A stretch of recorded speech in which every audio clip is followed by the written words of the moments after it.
Почитувани гледачи, наш гостин денес е Санде Стојчевски. Познат писател, кој што се занимава, и тоа исклучиво со пишување поезија, но и со критика и есеј. Па, првото прашање ќе биде токму тоа, бидејќи е еден од ретките македонски писатели, кој што исклучиво се занимава со поезија, а не и со проза. Па моето прашање е, Стојчевски, толку ли беше битна и одлучувачка поезијата за вас, за вашето творештво и вашиот живот? Тоа е навистина интересно прашање и јас можеби сум се прашувал, иако длабоко во себе сум го знаел одговорот. Всушност, мене поезијата ме мајепсала на самиот старт, кога сум ги слушал оние народни песни од моите тетки, од мајка ми, од бабите, и таа згуснатост, таа концентрираност на текстот, кое го следи чувството, секој имало една огромна магија за мене. И се разбира, се друго што сум пишувал е поврзано директно со поезијата. Спомна дека се занимавам со критика, со есеистика, со полемика исто така. Меѓутоа, сето тоа е поврзано и комплементарно со големото прашање што всушност представува песната, која е незината вистинска јатка, вистинската незина природа. Затоа во мојата библиографија ќе видите само поетски книги и критичко-есеистички текстови кои се поврзани со природата на поезијата. Имаше еден интересен момент, едно време бев многу близок со Славко Јаневски, со нашиот бард, со големиот мајстор на зборот, и бидејќи него му се допаѓаа некои мои текстови, есеистички, еден ден ми вика, зашто ти не пишуваш проза? Се обидов да му објаснам дека јас чувствувам дека не сум навлегол во природата на прозата, или пак не ја чувствувам толку присушта кон моето битие како поезијата, бидејќи во прозата он ми вели, па еве гледаш колку убаво ти тече текстот. Викам, да, текстот тече, но треба да се затвори структура. Во прозата, колку што јас ја познавам, треба да има затворен систем. Треба да се развие нешто и да се заврши. Песната е повеќе линеарна. И затоа јас во младоста можеби сум се обидел на расказ 2 да направам, меѓутоа сам сум видел дека тоа не е нешто што мене ми треба, а тоа исто така се однесува и за драмата на некој начин.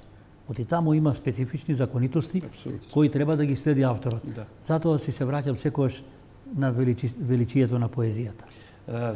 Обично се вели дека поезија има и во прозата, дека има лирски елементи и дека поезијата е присутна и во другите жанрови, па дури и во драмите, но апсолутно се согласувам со вас дека станува збор за два сосема различни жанра и дека апсолутно во прозата има наратив, има друг дискурс, но моето прашање следно исто така е поврзано со поезијата. Денес обично се вели дека живееме во време на проза, во време на прозата, дека се чита прозата, дека не се чита поезијата.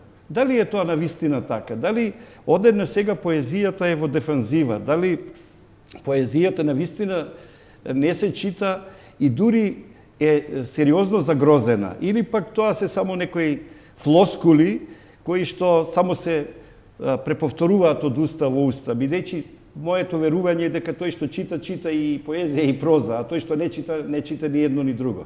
Какво е вашето мислење? Мислам дека има нешто вистина во тоа, меѓутоа таа вистина не е статична сега, таа има диахрониска патека. Да. Тоа значи дека одсекогаш така било. Одсекогаш, например, ако се сеќаваме од историјата на литературата, романот од почетокот и долги векови бил потценет жанр, така што бил поработ на маргините на литературата. А сега е доминантен. Сега е доминантен. А поезијата била секојаш кралица. Так. Па дури и епската поезија, да. Хомер, да. Овиди и така натаму, како поезија била доминантен тип на текст. И сега, бидејќи во развојот на литературата има различни периоди, различни приврзувања до еден или друг тип на текст, така што едно време дојде една формулација дека литературата ја носи текстот. Значи текстот како формула, како единица мерка за сите видови жанрови. Мислам дека тука може да се извади нешто во корист на литературата, но тоа е доста проблематично. Еве да се вратиме малку пак на првото прашање, го доправме тоа. Значи има поезија во проза и има прозен стих или прозен тип лирски текст. Да. Меѓутоа тоа се рабни типови текстови и секогаш се на граница на ризикот. Так. Еве се сеќавате Ромен Ролан имаше еден Колабрегон, да. Каде што сето тоа беше во внатрешна стих, сето тоа останува како еден интересен експеримент. Главната жанровска, родовска поделба е статична, фиксирана и таа ги дава вистинските резултати. Не е sejedno дали ќе се зафатите со поетски текст или ќе пишувате проза. Секое мешање на некој начин испаѓа риба и девојка. Так. Веќе во најавата на ова ваша портрет емисија, вие кажавте дека имале влијание вашите баби, тетки и слично, па моето прашање следно е поврзано со вашето родно место, Студена Бара, Кумановско, и ме интересира колкаво било влијанието на родителите, на семејството, а колкаво било подоцна, нели, на учителите, на наставниците, на педагозите, за да се определите за книгата, за читањето, па и за пишувањето. Па се разбира во таа најрана фаза, јас и немав ни свест дека постои книга. Меѓутоа, тоа што го спомнавме, јас имав навистина голема радост и шанса што имав умни тетки и роднини кои навечер ми ги раскажуваа најпознатите приказни. Јас подоцна видов дека всушност, иако и денес не ми е јасно, не стигнав да го проверам тоа, по кои патишта дошле тие трајни приказни во моето родно место, кај моите роднини. Меѓутоа, мислам дека имаше една соседка која беше преполна со такви приказни и таа им ги раскажуваше на тие седенки. Приквечер ја некојаш и не ја слушав, меѓутоа подоцна мене ми ги раскажуваа. Така што јас се сеќавам, мојата најдалечна длабока слика од детството е како постари луѓе ме качиле на еден трактор пред селската кооперација и јас им ги раскажувам приказните што сум ги слушал од моите. Така што беше тоа многу навистина силен старт, силен поттик кон воопшто кон не само кон текст, кон глас, кон звук, кон приказна, кон говорење, да. Сте биле наратор, така, фактички. подоцна имав среќа во 4-то одделение да дојдат две учителки од Босилеградско, Стојменка и Јулијана, и да бидат љубопитни, направија една малечка библиотека во нивното сопче кај што тие беа сместени во селското училиште, и јас имав среќа да ги земам тие книги, да ги читам. Се сеќам дека од Васил Куновски, од Славко Јаневски, Титов пионер доаѓаше едно списание и така натаму, и тоа беше практично втората фаза која ме потфати, ме подзема, и од тогаш, еве до ден денеска, јас врткам околу стихот. И така, задоени од народното творештво и од усмената литература, од најблиските од семејството и се разбира од учителите, наставниците, вие продолжувате во Скопје.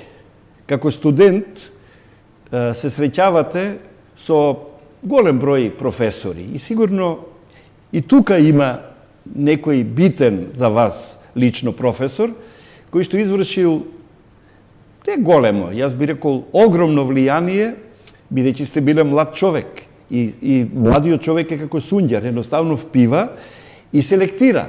Вие сте го впиле тоа што вам ви одговарал, тоа што сте го сакале. Па кои беа тие, малку да се подсетите на вашите студентски денови, кои беа тие професори, но и кои беа тие нивни пораки, поуки што вие ги прифативте во младоста? Пред тоа има еден друг период, сосема краток, но за мене многу значен. Ќе видите во моите биографски белешки дека гимназија сум учел и во Целје. А тоа е моментот го има тоа. Кога земјотресот 63-та година го урна Скопје и ние бевме преселени, моето одделение, јас бев тогаш само што бев запишан во Јосип Броз Тито, тогаш ја викавме женска гимназија. И како одделение, како клас, не преселија во Словенија. Така што јас го научив словенечкиот јазик преку летото, бидејќи немаше книги на српско-хрватски или на македонски, туку имаше една библиотека во домот кај што бевме ние единствено исклучиво на словенечки. И јас најдов избрани дела, собрани дела од Карл Мај, еден писател од Германија кој што е авантуристички писател. Да. И просто ги голтав во таа младост, 14-15 години, и го научив безпрекорно словенечкиот јазик. И пред да си појдеме... Значи, кога мора човек, јазикот го учи многу брзо, инстант. И башка со кратен курс. Со децата со кои се дружев во околината. Да. Тоа беше Брежице, Видем, Кршко, Пацелје. И на идење во автобусот се качуваа веќе сите, јас се поздравував со моите другарчиња словенци, и тие што не испраќаа од општината Целје, виката, извинете, се качи едно наше словенче таму. Словенче. И се покажа дека не е словенче, и ти вика, ма како зборува така словенечки? Проговоривте и словенечки. И се качи, тој ми вика, момче, дали сакаш да останеш тука? И јас кој целиот бев побуден за дома, да. со некаков внатрешен налог, викам да. И тој праша во автобусот и уште 3 момчиња останаа, така што јас останав да учам дел од гимназијата и во Словенија. Ова е многу интересно. И после кога се вратив, се вратив во Јосип Брз Тито. И се таму имаше две прекрасни професорки по литература, Вера Поленак и Вера Коробар, и мене ми беа многу значајни, многу важни, бидејќи имаше и книжевна. Ова што го кажуваме е една класика во развојот на некој поет, но важно е да се спомене. Но нешто друго ми се случи мене во гимназијата. На една книжевна средба во нашата гимназија дојде големиот наш поет Јован Котевски. И јас му поставував неколку интересни прашања и продолживме откако заврши тоа, го испраќав јас по улицата и направивме прекрасен разговор и се случи после да недела повторно јас да го сретнам негде во близината на домот на градежните работници и го продолживме разговорот и од тогаш станавме големи пријатели и јас практично учев од Јован Котевски. Тој ми ги даваше сите негови книги. Колкаво било влијанието на таа една средба? Таа беше голема средба. Подоцна и јас уште како студент ќе се сретневме со Јонче Котевски некаде на тротоарот Врне, ние сме се сокрили под некоја стреја и разговараме за античката литература се. И еден разговор беше важен. Јонче ми вика, слушај, ако некојаш дојде време мене да ми прават избрани дела, те молам ти да го направиш предговорот, изборот да го направиш. И одеше време, и дојде време кога на Јонче му правеа избрани дела. И тоа се случи. И јас го почнувам мојот текст. Ова го раскажувам и викам, и еве сега, дојде тој момент и да се одолжам. И јас огреан и радосен тргнувам во работа.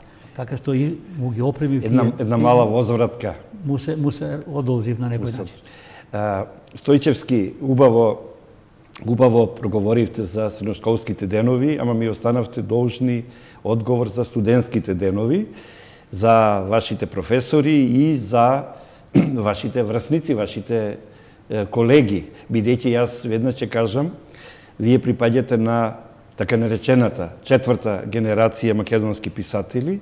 Оваа периодизација на гледачите само да им сугерирам, ја направи академикот Георги Старделов и се уште функционира таа поделба. Вие сте представник на четвртиот круг, односно четвртата генерација. Па кажете ни нешто за тој период, за студентските денови. Тој период е најмагиосниот во развојот на млад писател.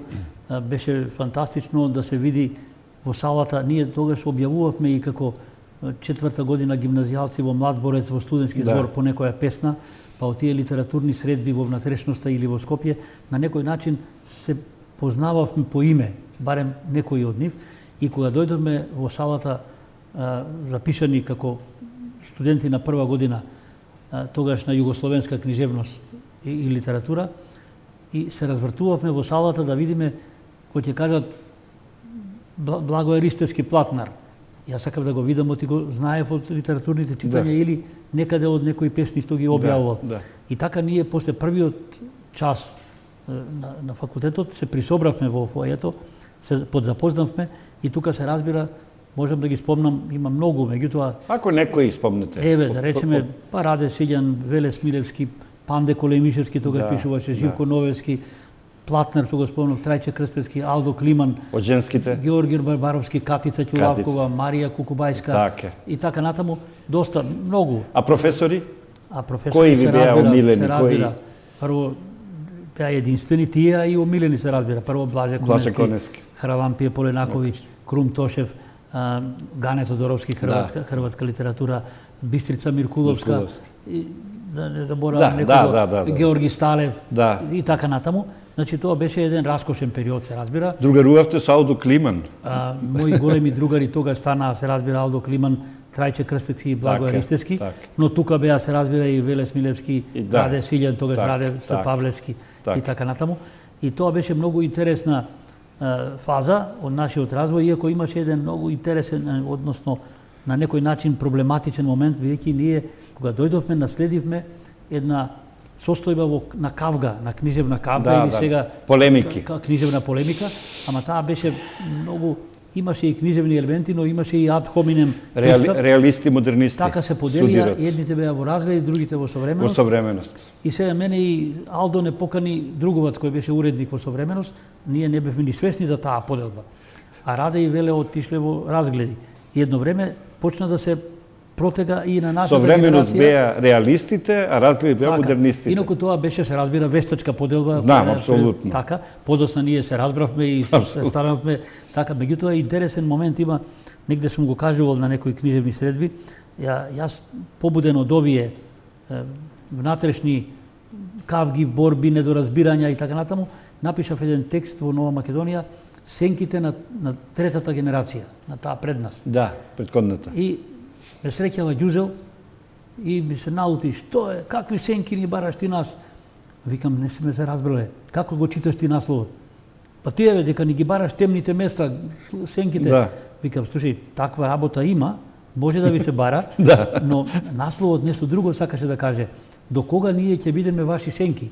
Сакаме да се ослободиме од вас. Да излеземе надвор од сенката. Така, една мала анегдотска ситуација, така што имаше, но подоцна на вистина продолжи тоа, на таа трка на стартот, секогаш е многу голем бројот на млади луѓе, што е природно, и после полека се групира таа селекција, филтрација, така, јатката, времето и сега знаете кој остана, се гледа изборот. Се гледа, тие се застапени во антологии, во сите. Апсолутно.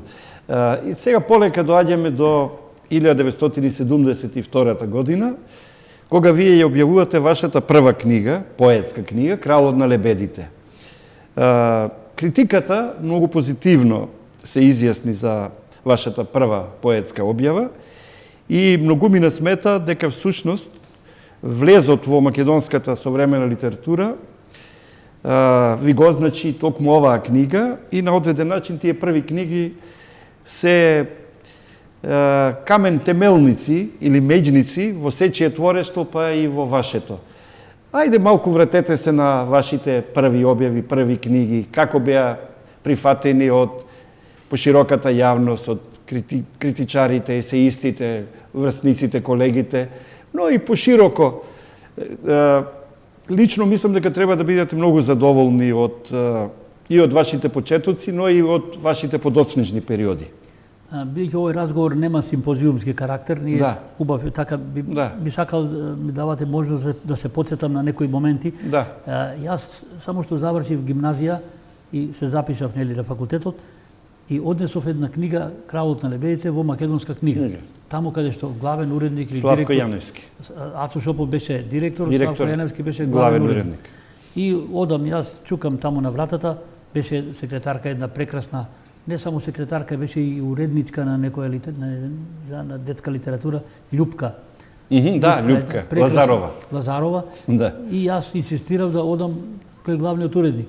Вика, чекајте, прво има тука ред, викам, прашајте, сакам ја да одам кај него. И во меѓувреме се отвора вратата и излегува Славко. Нешто сакаше да излезе од катедрата. И вика, кажи, момче. И Љупка му кажува дека сака да оди кај. Вика, ајде влези. Влегувам. Да видам, и му ја давам јас книгата. Вика, остаја, седни малку.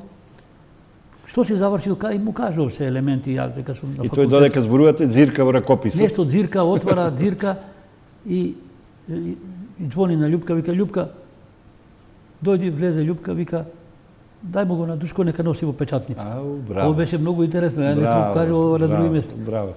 Јас бев изненаден, збунет. И тој момент се претвори во еден прекрасен разговор и толку близок што Славко почна ми покажува фотографии каде со Коста Бојаджиевски се бањаат на Вардар и станавме големи пријатели. Да. И тоа беше добро тој момент. Јас излегов со крената глава од таму радосен и заборавив на тоа. И ме вика дека треба да правам коректури на книгата. Ја прв пат бев збунет, како да ви кажам. И тогаш со мене тие моменти ги споделуваше Алдо Климан, кој момент не е за заборавање. Да. Но, кога излезе книгата, беше навистина шокантно, бидејќи во тоа време, за разлика од сега, кога ќе започнеш млад поет, му вика веќе имам 4 збирки, 2 романа. Да.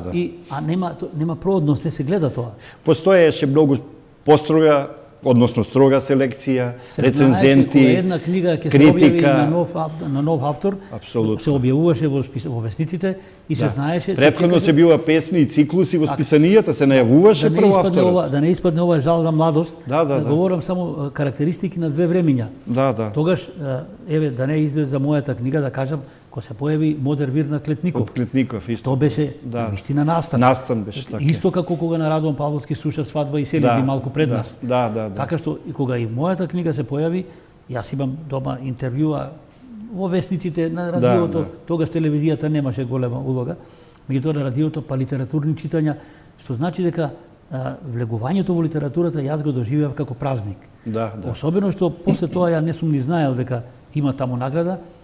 Потоа ми ја дадоа наградата Кочо Рацин, која во тоа време не се доделуваше на млад автор, туку ја имаа добиено Ацо Шопов, најмладиот беше Љубен Ташковски што има добиено. Таа беше веднаш после браќа Миладиновци. Сега кога сме Стојчевски кај наградите, веднаш да ги спомнеме, вие сте добитник на голем број награди, покрај наградата Кочо Рацин, тука си наградите Григор Прличев, браќа Миладиновци, Димитар Митрев, Книжевен Жезол, Ацо Шопов. Еден сте од авторите со најпознатите, највисоките награди што се доделуваат за литературно творештво, но како и секој млад човек и секој млад автор, мора да се обезбеди екзистенција. Писателот не може да живее само од својот писателски труд и затоа најчесто писателите во Македонија, ама и пошироко и во светот, се занимаваат со некоја друга професија, а главно тоа е новинарството. И вие во вашиот животен век работевте во Радио Скопје, каде што бевте уредник, новинар и уредник, потоа бевте директор на издавачката куќа Македонска книга, за предпензионерските денови да работите во Националната библиотека Свети Климент Охридски во Скопје. Во овој животопис вие бевте во контакт како новинар, се разбира, со писателите, со книгата, со литературата. Па пред малку го загатнавте тоа прашање како беше тогаш, како е сега. Само едно прашање. Ќе тагуваме ли, ќе жалиме ли, ќе ламентираме ли за минатото, бидејќи тогаш имаше дневна критика, имаше текстови повеќе во печатените медиуми, иако беа помалку печатени медиуми, имаше повеќе емисии на телевизиите. Денеска, за жал, се е некако против книгата, против писателите. Па сакам малку една компарација меѓу тоа тогаш и ова денес. Се разбира дека сентиментот влече на таа страна, сите ние копнееме по младоста. Да.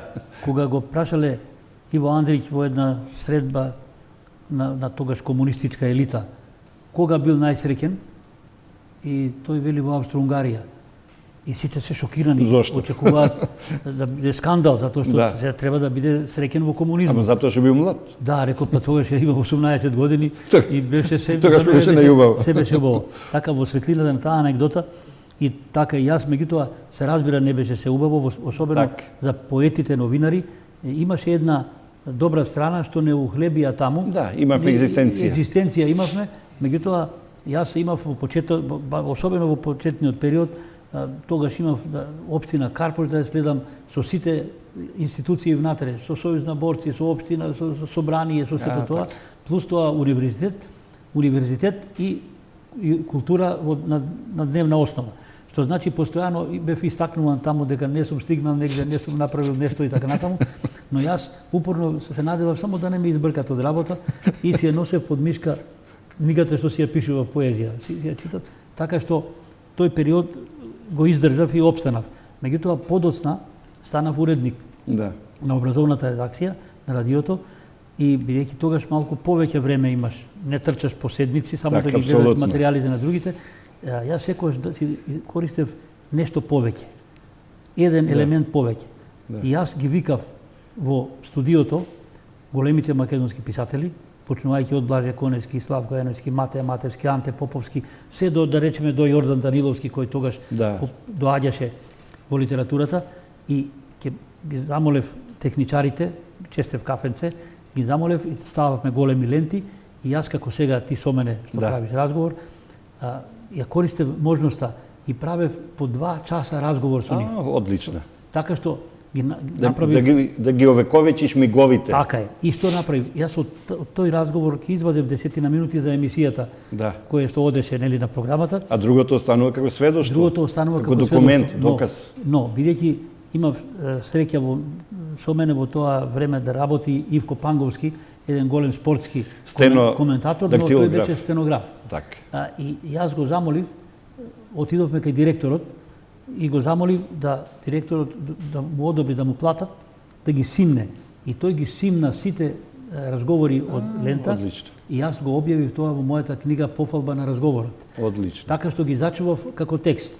Но по известно време, кога подоцна се вработи во библиотеката национална, се обидов да ги пренесам во фондот на библиотеката и за жал кога отидов кај Филип, Јошко Филип, кој што беше задолжен за тоа, тој разочаран рече: Санде, нема ништо од тие ленти. Се е избришено, преснимено, така што еден огромен, раскошен фонд што јас го направив во радиото, за жал, но остана барем како книга. Да, книгата. А подоцна се разбира, повторно се јавува на сцената Славко Јаневски, читал еден мој текст за неговите раскази или песни, како беше, и ме повика во македонска книга и веќе таму каде што јас и Ацо Шопов сме биле, ти ке бидеш.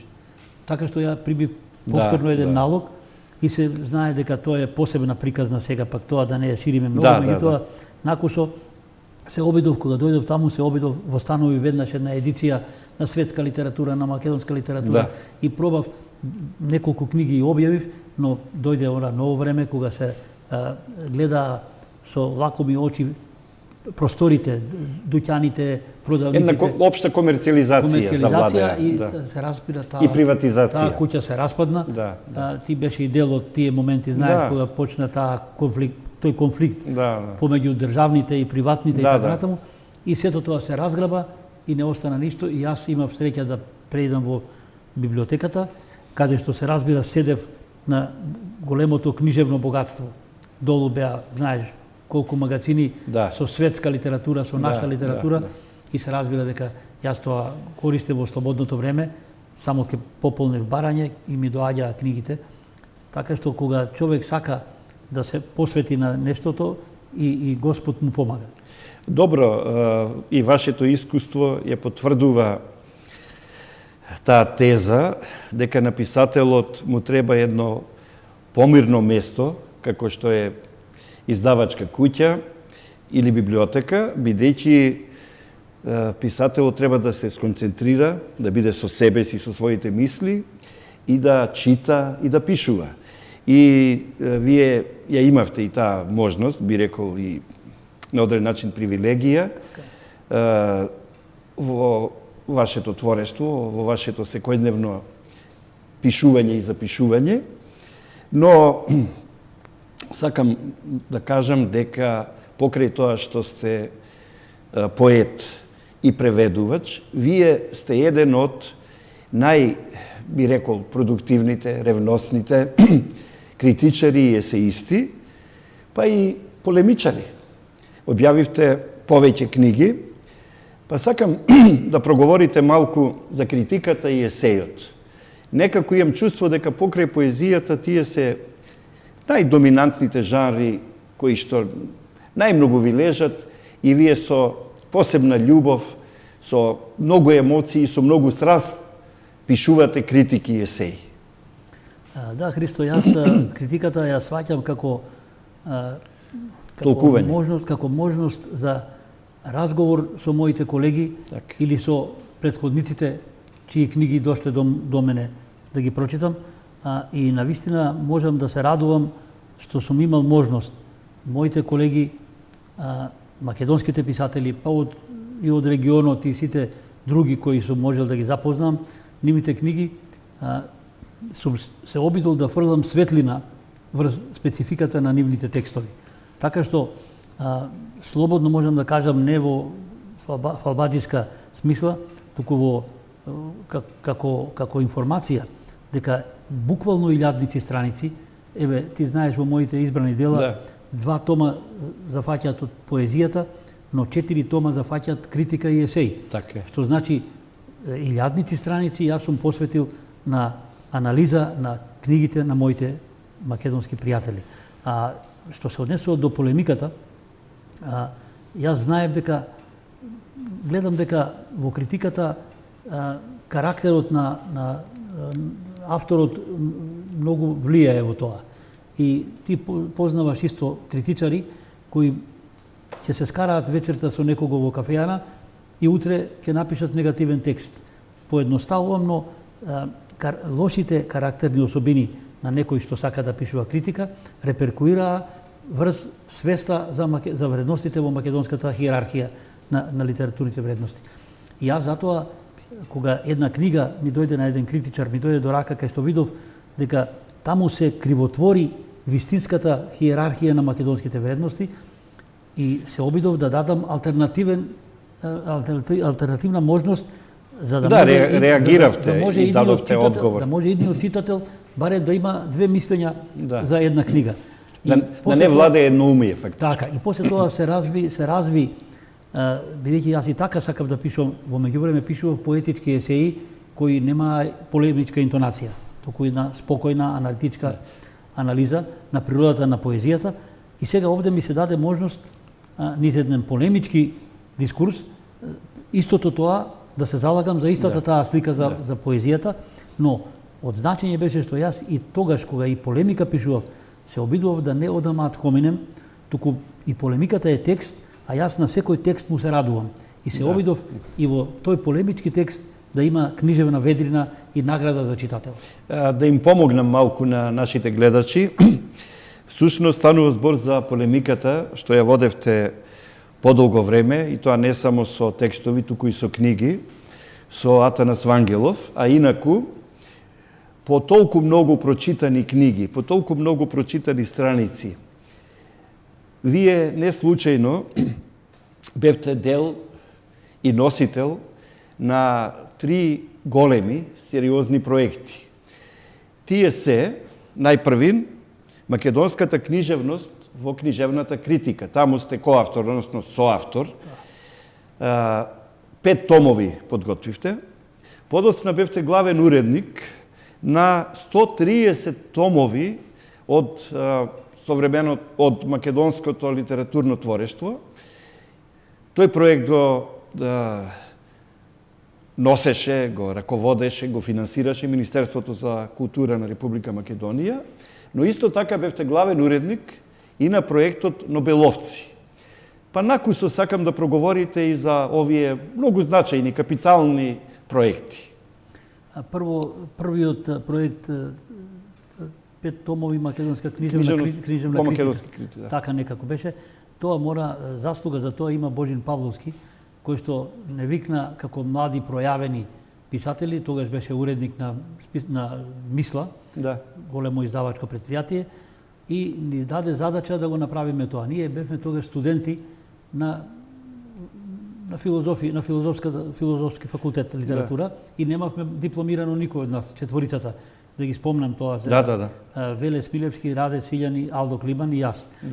И ние кога ги направивме тие 5 томови, беше многу атрактивно.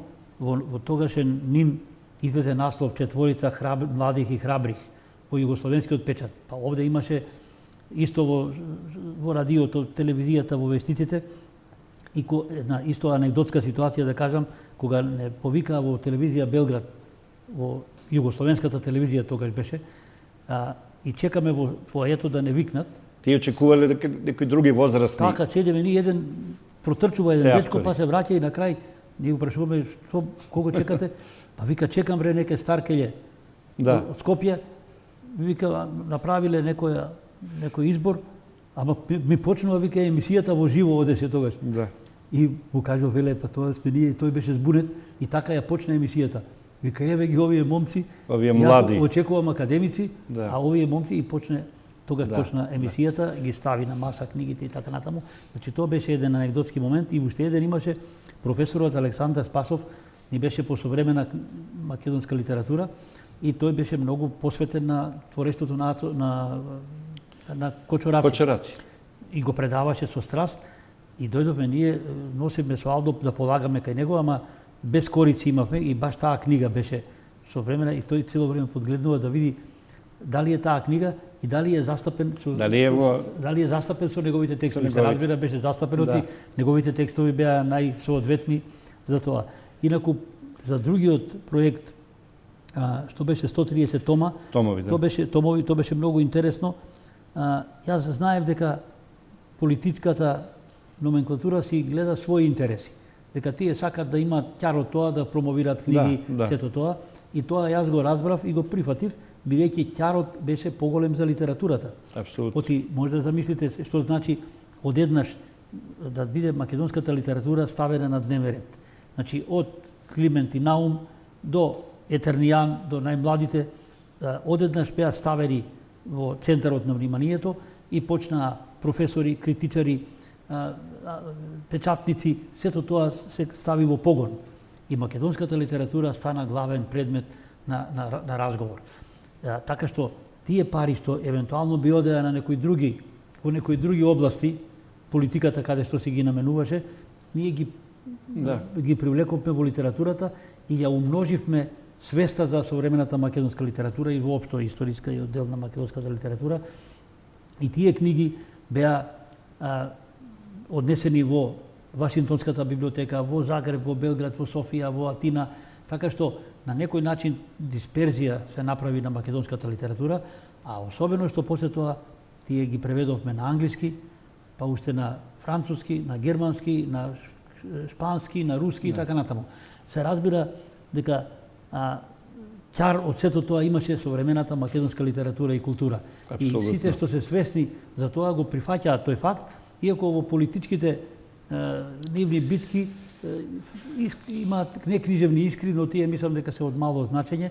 Најважно е што ние ја имаме коментирана, тука може би се разбира има од печатни грешки до некои ситни книжевни грешки, но придобивката е над сето тоа. Добро, апсолутно. Уште еден проект. Вие сте главен уредник и на проектот Нобеловци. Секогаш ќе има забелешки. Вие убав пример дадовте кога сте оделе кај професорот Спасов и тој прво сакал да види дали е застапен. Да. Така и во секој проект, секој автор гледа дали е застапен. Ако не е застапен, одма се менува неговиот однос. Но, навистина, станува збор за значајни проекти. Посебно јас би го издвоил првиот проект, македонската книжевност во македонската критика. Вие заедно, четворицата, го подготвувате и го објавувате во 1973 година. Да. Значи, во еден многу битен период правите една систематизација на селекција на заокружување, еден поглед кон современата македонска литература и тоа во 5 книги, во 5 томови. Тие уште се користат на факултетот? Се користат и мислам дека штета е што тие проекти не продолжуваат. Едноставно, ако не секоја година, барем на 5 години, да има повторно еден таков избор, еден преглед на критиката од тој период за современата книжевност. Или обратно, современата книжевност во критиката. Како и да е, станува збор за значајни проекти, со право за целиот ваш ангажман, веќе реков, вие сте носител на награди и признанија, но и сега, во овие пензионерски денови, повторно работите, активни сте, пишувате текстови, говорите на промоции и манифестации, а имате една голема љубов, една пасија, тоа се печурките. И вие имате една книга "Ни ден без габи". И сите знаат дека сте не еден од ретките, туку единствениот писател кој што е многу посветен на печурките, на габите, и верувам дека многумина со право ве нарекуваат експерт, затоа што, како се вели, печурките, не дај Боже, тие отровните се јадат само еднаш. Но вие сте огромен познавач на оваа проблематика. Па кажете, дали и сега имате време, дали и сега не се откажувате од оваа неверојатна поврзаност и посветеност со и кон печурките? Да, ја би го искористил овој момент да направам една мала разлика печурки и габи. Да, добро. Така, луѓето ги мешаат веќе под влијание на српската литература за таа област. Во Србија има, видите, габи е многу поширок поим од печурки.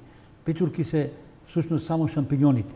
Така. Значи, и тоа само во словенските јазици, бидејќи овчарите ги печеле на ливадите покрај овците, ќе запалат огин, малку солца и ги печеле, а тие се ливадски печурки, шампиньон, тоа значи полска печурка на француски. Значи, само тие се печурки. А се друго се габи. Значи, во Србија и во Хрватска општиот поим е гљиве и печурки. Да. На руски е гриби и печурки. На бугарски е гъби и печурки. Да. На полски е гжиби и печурки и така. Значи, говориме за габите. Добро. А печурките се едне... Токму затоа и вашата книга се вика "Габи". Габите во Македонија. Ни ден без габи. Да, така. Значи, тоа е една голема радост моја, но таа е пак поврзана со литературата, со чувството за естетика, не само за храна. Значи, прво, тоа е љубов кон природата. Да, тоа апсолутно. И секој што е трајна... Зашто вие шетате... Така, тоа е една трајна вредност. Тој ден сте во природата. Меѓутоа, јас во почетокот, во воведот на таа моја книга, која доживеа второ издание, малку со убави фотографии, нови, соодветни на новите технолошки можности, се обидувам да кажам дека фасцинацијата од овој вид плодови почнува од самиот нивен почеток, на стартот. Тие се, значи, знаеме дека животните, клетки на животните се од хитин, а овие се од хлорофил. Да. А овие се измешани кај габите и од хитин и од хлорофил. Значи, тие се на размеѓе меѓу животинскиот и билскиот и флората, меѓу фауната и флората. А освен тоа, што е фасцинантно кај нив? Бојата, формата, времето на појавување. И вкусот, се разбира. Вкусот е посебно. Едно прашање. Која е, според вас, не најубавата, највкусната печурка, она што посакувате кога ги барате да најдете што повеќе, за да ги примените во исхраната? Да, тука ми го олеснуваш изборот, затоа што најубавата е и највкусна. Добро. Тоа е аманита цезареа, или царица, или кралица. Кај нас има повеќе имиња, булка, јајчарка. Јајчарка, така, да. Бидејќи потсетува или портокалова габа и така натаму. Да. Таа е прво најлична, затоа што си ја видел во планината. Да. Портокалово црвена или по-жолто црвена и раскошна како патлиџан со жолти нијанси. Но и одоздол е целата жолта. Излегува од еден чорап, па жолта и дршката и прстенчето е жолто, така што кога ќе видите просто ливадата како да грее од неа. Бидејќи сме на самиот крај од разговорот, сакам да ве замолам да ја овековечиме оваа средба, да ни се подпишете, да ни дадете еден автограм, еве изберете боја со која сакате. Сино, небесно. Со небесно, вашето име и презиме. Долу ќе го напишете денешниот датум и овдека ќе напишете една порака, една мисла по ваш избор. Да пробам, работи ова? Работи, слободно. слободно пишувајте, а вие додека пишувате, јас ќе проговорам уште нешто што е поврзано. Вие сте еден од ретките македонски писатели кои што, како што реков пред малку, многу посветено пишува поезија, пишува критики, пишува есеи, понекогаш и полемизира, но како и да е, вие редовно следите се што е ново, што се случува кај нас, а не само кај нас, туку би рекол и во окружувањето. Па, додека пишувате, сакам само едно прашање да ви поставам. Оди ли македонската литература по нагорна линија и има ли потреба од загриженост? Затоа што некои велат, многу се појавија писатели, многу се објавуваат книги, а се помалку се чита и дури имаме повеќе писатели од читатели. Дури имаме и таква констатација. Кратко на крајот. Да, се разбира дека е таква состојбата, но јас сум навистина оптимист затоа што еве денови на некои манифестации присуствувам, има многу млади, многу умни, многу талентирани кои сега потеско можеме да ги забележиме бидејќи е нивен старт. Да. Сите тргнуваат во и сите се борат за место под сонцето. Сите се борат и јас мислам дека има голема иднина македонската литература, затоа кога тоа ќе се просее, тие десетина што ќе останат, мислам дека ќе бидат достојни наследници на сето ова што претходно сме го направиле. И сега сакам на крајот со рака да ви честитам за се досега што сте направиле и што ќе правите за македонската литература, за македонската книга и индиректно за македонските следокусци, за македонските читатели. Благодарам, ќе се обидам да биде така.